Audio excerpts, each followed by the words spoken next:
नमस्कार दोस्तों, बीपीएससी पाठशाला विद चौहान चैनल पे आपका एक बार फिर से स्वागत है। आज जिस कंटेंट पे हम चर्चा करने वाले हैं वो है प्राचीन भारत इतिहास में प्राचीन भारत पर विदेशी आक्रमण, जिसमें हम मुख्य रूप से जो हखामनी साम्राज्य था, ईरानी जिसे कहते हैं, उनका जो आक्रमण हुआ था भारत पे और जो यूनानी आक्रमण हुआ था, उन दोनों को हम पढ़ने वाले हैं। तो चलिए समय गंवाए बिना एक बार पहले चैप्टर को समाप्त करते हैं, फिर आगे की बात करते हैं।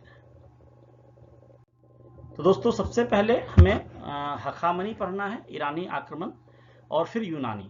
तो मौर्य के पूर्व काल में, अभी मैं डायरेक्ट कंटेंट पे आ रहा हूँ, बाकी बातें मैं बताऊंगा आपको विस्तार से बाद में। तो मौर्य के पूर्व काल में, या आप बोले तो मौर्य पूर्व काल में, मगध का प्रभाव भारत के पश्चिमोत्तर, जो पश्चिम और उत्तर वाला क्षेत्र था, वहां तक विस्तृत नहीं था। तो पश्चिम और उत्तर वाले भारत में राजनीतिक अस्थिरता थी और अव्यवस्था का वातावरण बना हुआ था। क्षेत्र अनेक अनेक छोटे बड़े राज्यों में बटा हुआ था, जैसे कंबोज, गांधार, मद्र, ये सब थे। तो मजबूत केंद्रीय शक्ति बिल्कुल भी नहीं थी वहां पे, और इस वजह से इन राज्यों को एकजुटता नहीं मिल सकी। ठीक है, अगर केंद्र शक्ति होती तो वो राज्यों को एकजुट कर सकते, अगर नहीं थी तो एकजुट नहीं हो पाए, और इसी स्थिति का फायदा उठाया विदेशी आक्रमणकारियों ने, और इसी के वजह से विदेशी आक्रमणकारियों का ध्यान भारत की ओर आकर्षित हुआ, और मुख्य रूप से दो विदेशी आक्रमणकारी भारत पे हमला करते हैं और आक्रमण करते हैं। पहले थे हखामनी ईरानी और दूसरे थे यूनानी, जो सिकंदर है। मेन यूनानी जो है वो सिकंदर ही है। तो ईरानी सम्राट पश्चिमी क्षेत्रों में अपनी शक्ति मजबूत कर चुके थे। भारत के पश्चिमोत्तर राज्यों में राजनीतिक और स्थिरता और अराजकता थी, जैसा कि हमने ऊपर बताया है, और पश्चिमोत्तर सीमा क्षेत्र पर सामरिक और आर्थिक महत्व बहुत अधिक था। ईरानी शासक उत्तरापथ के मार्ग पर नियंत्रण स्थापित करना चाहते थे, और भारत पर विदेशी आक्रमणों की शुरुआत इसी से होती है, हखामनी वंश के शासकों से होती है। तो तेजी से मैं पढ़ा रहा हूँ क्योंकि इसके बाद मैं बहुत सारे वीडियो ज़्यादा अपलोड करने वाला हूँ, और आपका जो एंशियंट का पार्ट है वो लगभग 70% आज समाप्त हो जाएगा। तो हखामनी ईरानी आक्रमण के बारे में पढ़ते हैं। तो सबसे पहले जो राजा आता है वो है साइरस द्वितीय, जो 558 ईस्वी पूर्व से 529 ईस्वी पूर्व के बीच आता है।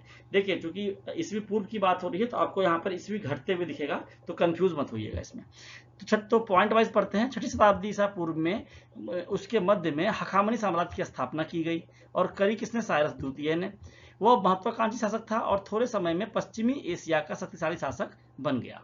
उसने सिंधु नदी के पश्चिम में भारत के सीमावर्ती क्षेत्र पर विजय प्राप्त की। उसने उसने या उसके द्वारा कपिसा नगर को नष्ट किए जाने का उल्लेख भी मिलता है। साइरस की मृत्यु कैस्पियन सागर या कैस्पियन क्षेत्र में पूर्वी जनजाति से युद्ध करते हुए हो गई, और उसके बाद उसका पुत्र कैम्बिसिस द्वितीय जो है, जो 529 से 522 तक उत्तराधिकारी बना। इसको कहीं कहीं कैम्बिसीज भी लिखते हैं, ज और सीस भी लिखते हैं, तो इसमें आपको थोड़ा कंफ्यूज नहीं होना है। अगर कैम्बिसीज भी आता है तो आप समझिएगा कैम्बिसिस द्वितीय की बात हो रही है। कैम्बिसिस द्वितीय के समय भारत की ओर हखामनी साम्राज्य का विस्तार नहीं हो सका, मतलब साइरस द्वितीय ने किया लेकिन कैम्बिसिस द्वितीय के समय में नहीं हो पाया। ठीक है, अब आता है दारा प्रथम। दारा प्रथम का शासनकाल 522 ईस्वी पूर्व से 486 ईस्वी पूर्व था। भारत पर आक्रमण करने में पहली महत्वपूर्ण सफलता इसे ही मिली थी, दारा प्रथम को। यहाँ मैंने कोशिश करा है नेट से निकाल के कुछ फोटोज डालने की, ताकि थोड़ा आपको इंटरेस्टिंग लगे। तो ये साइरस द्वितीय का इस तरह का फोटो आया था, और दारा प्रथम का तो मैंने वही यहाँ पे लगा दिया है। वो जो दारा प्रथम था उसके यूनानी सेनापति थे, एक उसका नाम था स्काइलैक्स। उसने सिंधु नदी में उतरकर समुद्र और मकरान तट का पता लगाया। दारा प्रथम ने 516 ईस्वी पूर्व में गांधार पर विजय प्राप्त की। हेरोडोटस के अनुसार, हेरोडोटस कौन है? इतिहास के जन्मदाता या इतिहास के फादर ऑफ इंडियन हिस्ट्री, या father of history, Indian not Indian, father of history बोला जाता है हेरोडोटस को। तो उनके अनुसार भारत हखामनी साम्राज्य का 20वां प्रांत या छत्रप था। इस प्रांत में कंबोज और गांधार भी शामिल थे। ठीक है, बेहुस्तून, परसीपोलिस और नक्श ए रुस्तम अभिलेखों से, ये कुछ अभिलेख हैं, उन अभिलेखों से भारतीय क्षेत्र पर उसके अधिकार, किसके? दारा प्रथम के अधिकार की जानकारी मिलती है। अब आगे है जर्कसीज और दारा तृतीय। तो जर्कसीज जो है वो दारा प्रथम का पुत्र था। उसने अपने पिता के साम्राज्य को सुरक्षित रखने का प्रयास किया। यूनानियों ने उसे पराजित किया, जर्कसीज को यूनानियों ने पराजित किया, और उसने अपनी सेना में भारतीय सैनिकों को भी शामिल किया। जर्कसीज जो है वो यूनानियों से तो पराजित हो गया था, लेकिन जर्कसीज ने अपनी सेना में भारतीय सैनिकों को भी शामिल किया था। उसकी मृत्यु के बाद अर्थ जर्कसीज प्रथम और अर्थ जर्कसीज द्वितीय उत्तराधिकारी बने। यहाँ आ लग गया है। ठीक है, पारसिकों का अंतिम सम्राट जो था वो दारा तृतीय था, जो 360 से 330 ईस्वी पूर्व में यहाँ पे था। अब है सिकंदर ने दारा तृतीय, जो दारा तृतीय अंतिम सम्राट था, उसको सिकंदर तृतीय ने अरबेला गौगामेला के युद्ध में 331 ईस्वी पूर्व में पराजित कर दिया, और इस पराजय के बाद जो पारसिक साम्राज्य, हखामनी साम्राज्य, ईरानी साम्राज्य था, उसका पतन या अंत हो गया। अब हम पढ़ते हैं कि जब ईरानी आक्रमण होता है तो भारत पर उसके क्या प्रभाव पड़ते हैं। तो प्रभाव जो मैंने ईरानी को, तो उसको मैंने पॉइंट वाइज पढ़ाया 1-2 करके, जैसे पढ़ते हैं। तो पहला प्रभाव पड़ा कि समुद्री मार्गों की खोज से विदेशी व्यापार को प्रोत्साहन मिला, क्योंकि उसी रास्ते वो आए थे। पश्चिमोत्तर भारत में दाएं से बाएं लिखी जाने वाली खरोष्ठी लिपि का आविष्कार हुआ। देखिए लिपि दो थी, ब्राह्मी खरोष्ठी, ब्राह्मी थी बाएं से दाएं और खरोष्ठी थी दाएं से बाएं। तो यहाँ पर पश्चिमोत्तर भारत में दाएं से बाएं लिखे जाने वाली खरोष्ठी लिपि का प्रचार हुआ ईरानियों के आक्रमण से। ईरानी प्रभाव से अरमाइक लिपि का भी प्रसार हुआ। अभिलेख उत्कीर्ण करने की प्रथा को बढ़ावा मिला। मौर्य वास्तुकला में ईरानी प्रभाव स्पष्ट रूप से देखने को मिलता है। अशोककालीन स्मारकों में घंटी के आकार के गुंबद जैसे रूपों का ईरानी प्रभाव देखा जाता है, और अशोक शासनकाल की प्रस्तावना और कुछ शब्दों में भी ईरानी प्रभाव दिखाई देता है। अब हम आते हैं यूनानी आक्रमण पे। तो यूनानियों में जो मेन रूप से था वो सिकंदर था, सिकंदर महान जिसे कहते हैं, तो हमें उसी के बारे में पढ़ना है, डिटेल से पढ़ते हैं। तो सिकंदर के पिता का नाम था फिलिप द्वितीय। फिलिप द्वितीय 359 ईस्वी में मकदूनिया का शासक बना और यूनानी शक्ति को मजबूत किया, और 329 ईस्वी पूर्व में उसकी हत्या कर दी गई। पिता की जब मृत्यु होती है तो सिकंदर 20 साल की आयु में शासक बनता है, और सिकंदर जो था अरस्तु का शिष्य था। अरस्तु कौन थे? अरस्तु को बहुत सारे जीव विज्ञान के, पॉलिटिकल साइंस के बहुत सारे विषयों का जनक माना जाता है।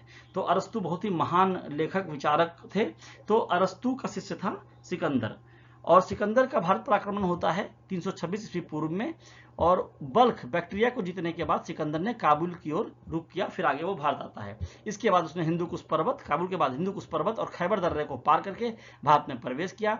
तक्षशिला के शासक आम्भी ने आत्मसमर्पण कर दिया और सिकंदर का स्वागत किया। आम्भी ने सिकंदर को सहयोग देने का वचन दिया। यहाँ से मैंने हमेशा से कहा है कि एक न एक गद्दार हमेशा से देश में होता है, ये सहयोग करेगा आगे, और भारतीय शासकों को हराने में सिकंदर की मदद करेगा। इसके बाद सिकंदर ने भारत में पश्चिमोत्तर क्षेत्रों में अपना अभियान आगे बढ़ाया। अब देखिए, सिकंदर का आक्रमण जब हुआ था उसके समय अश्वक एक सीमांत गणराज्य था जिसकी राजधानी मस्सक थी। यूनानी लेखकों के अनुसार सिकंदर के विरुद्ध युद्ध में बड़ी संख्या में पुरुष सैनिक मारे गए थे। कहाँ पे? मस्सक में, अश्वक प्रांत में। और क्या होता है वहां पर, उसके बाद स्त्रियों ने भी शस्त्र धारण कर लिया और पुरुषों के जैसे युद्ध किया।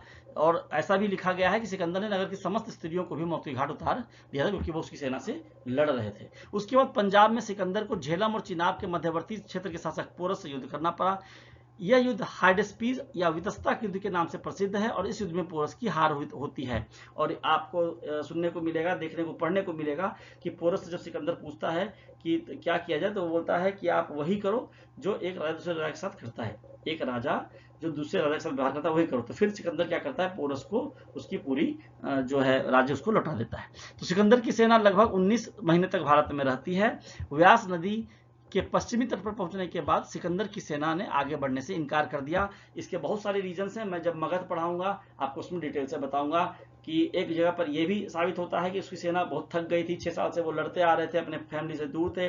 दूसरी बात, आगे जो था, जो व्यास नदी उसके पार जो था वो मगध साम्राज्य शुरू होता था। मगध उसमें घनानंद था। घनानंद की सेना बहुत ज्यादा शक्तिशाली थी, और सिकंदर की सेना उससे लड़के हारना या मरना नहीं चाहती थी। ये सारे कारण थे। सिकंदर ने जीते हुए क्षेत्रों का शासन अपने सेनापति फिलिप को सौंपा। फिलिप के स्थलीय मार्ग से 325 ईस्वी में भारत के लौटने का उल्लेख मिलता है। देखिए, सिकंदर के सेना का 2 भाग था, एक जल वाला डिपार्टमेंट था, वो नियार्कस था सेनापति उसका, और फिलिप था स्थल वाले का। तो यहाँ पर फिलिप की बात हो रही है, नियार्कस की बात नहीं हो रही है। ठीक है।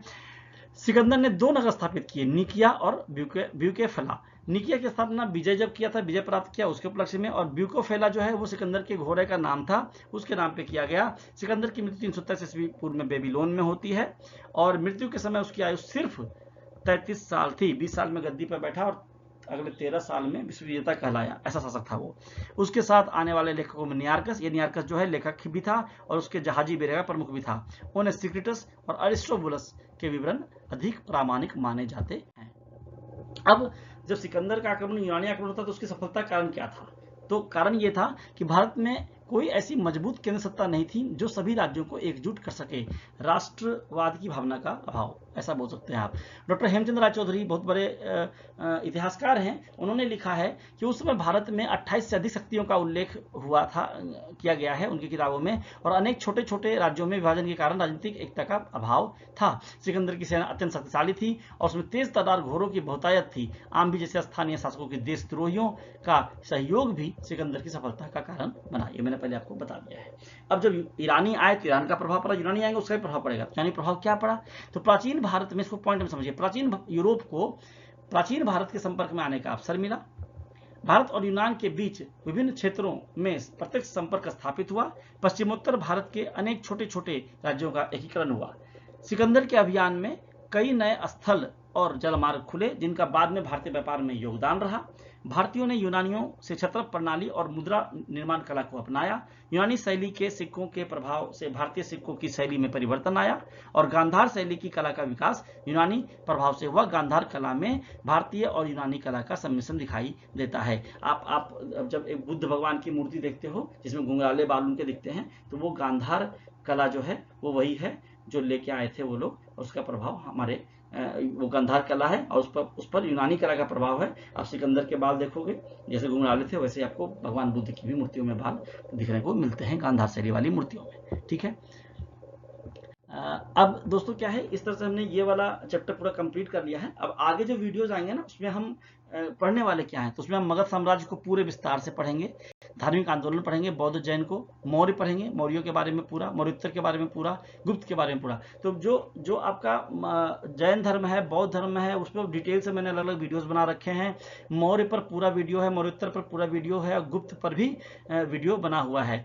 तो छोटे छोटे वीडियोज है। मैंने बीपीएससी पाठशाला चौहान इसी चैनल पे बीपीएससी स्पेशल सीरीज में उसको पहले ही मैं अपलोड कर चुका हूँ, आपने पढ़ा होगा, नहीं पढ़ा तो जाके पढ़िएगा। वैसे मैं उसको यहाँ भी नीचे ऐड कर दूंगा इस वीडियो के बाद, और जब वो सारे वीडियोज ऐड हो जाएंगे तो फिर जो अगला वीडियो मैं लेके आऊंगा वो आएगा गुप्तोत्तर और पूर्व मध्यकाल को, उसमें हम जानेंगे। फिर आगे 2-3 वीडियो आएंगे और प्राचीन भारत का इतिहास पूरा समाप्त हो जाएगा। दोस्तों चैनल का नाम बीपीएससी पाठशाला विद चौहान है। आपको 12 से 13 मिनट में मैंने ये चैप्टर समाप्त करके दिखाया है। इसके ऑब्जेक्टिव्स मैंने यहाँ पे नहीं डाले हैं क्योंकि बहुत ज्यादा वो रिलेट नहीं करते हैं एग्जाम से। फिर भी कुछ ऑब्जेक्टिव्स हैं जो मैं अगले वीडियोज में आपको, जो गुप्तोत्तर वाला वीडियो होगा उसमें मैं ऐड कर दूंगा इसका भी ऑब्जेक्टिव।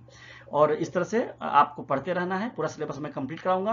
बीपीएससी पाठशाला विद चौहान चैनल पर जुड़िए, सब्सक्राइब कीजिए, दोस्तों और फैमिली को से सब्सक्राइब करवाइए, लाइक करवाइए, वीडियोस को देखिए। छोटे छोटे वीडियोस होते हैं और डिटेल से होते हैं। प्री मेंस की तैयारी साथ में कराई जाती है, कहीं से कोई प्रश्न आएगा वो नहीं छूटेगा। इसमें मैंने पीवाईक्यूज और एमसीक्यू नहीं दिए हैं, लेकिन मैं अगले वीडियो में इस चैप्टर के भी पीवाईक्यू एमसीक्यू जोड़ दूंगा। और अगर आगे कुछ जो वीडियो ऐड होंगे उसमें भी अगर नहीं होगा तो उनको भी मैं अलग से जोड़ के आपको पूरा प्राचीन भारत का इतिहास समाप्त कर दूंगा। तभी बीपीएससी का बिहार स्पेशल सीरीज मैंने समाप्त किया हुआ है, मॉडर्न इंडियन हिस्ट्री पूरा समाप्त किया हुआ है, अब प्राचीन इतिहास समाप्त होने वाला है।